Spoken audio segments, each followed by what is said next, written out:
Your first crack, Moons? Well, mine was more about the consistency of St Kilda. Now, they are a frustrating team. Let's be honest. And consistency in the game. So, after the first quarter, they were down by just over a goal. Second quarter, down just by over a couple of goals. And then all of a sudden, they get blown out by 35 points.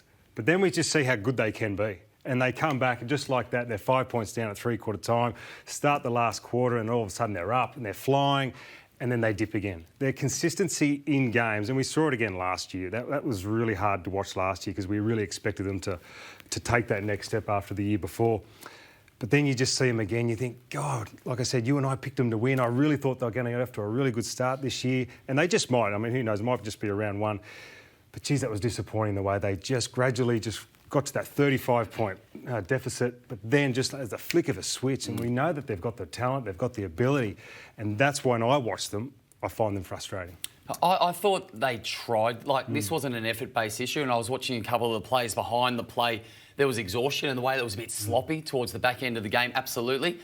But I thought I could identify a style of play. They were trying to be faster off the half-back line.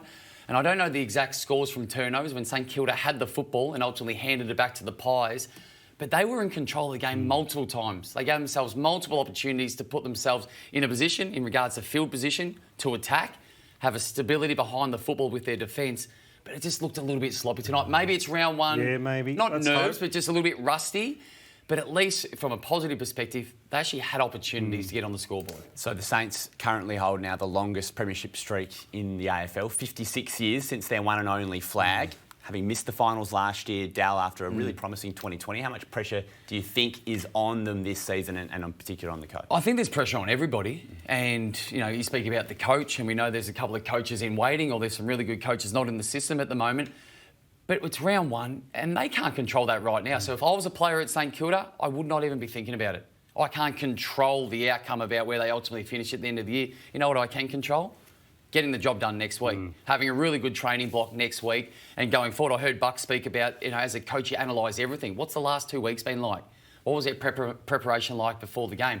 Get all of it right, and then your outcome takes care of itself. So there's going to be pressure on everybody. St Kilda's name will get mentioned like a handful of other football clubs. Maybe rightly so. Maybe it's a little bit more focus on them than others and it's not deserved. But that's the reality of the industry that we're in as well. If it's not them, it's somebody. Yeah. What was their next four? You rattled it off. I had St Kilda's got Freo away, the Tigers at home, the Hawks at the MCG, and then the Suns at home. All right, Brett Ratton has stepped into the press conference area, so let's hear from the Saints coach now.